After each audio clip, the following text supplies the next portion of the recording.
Hari bos, Roda Myvi SE 1.5 auto tahun 2017. Kereta dah cantik, cat dah baru, condition semua ok, tak ada masalah. Kereta ni boleh loan bank, loan kredit dan loan kedai. Kalau nak beli cash pun boleh. Kalau berminat boleh datang kedai, tengok kereta, boleh test drive. Kereta ni accident free, boleh jalan jauh, tak ada masalah. Jom kita tengok bahagian dalam.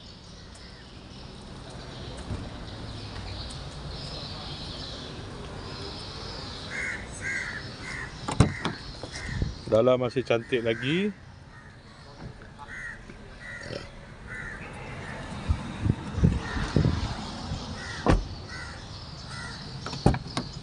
Aircon semua ok lagi, aircon sejuk.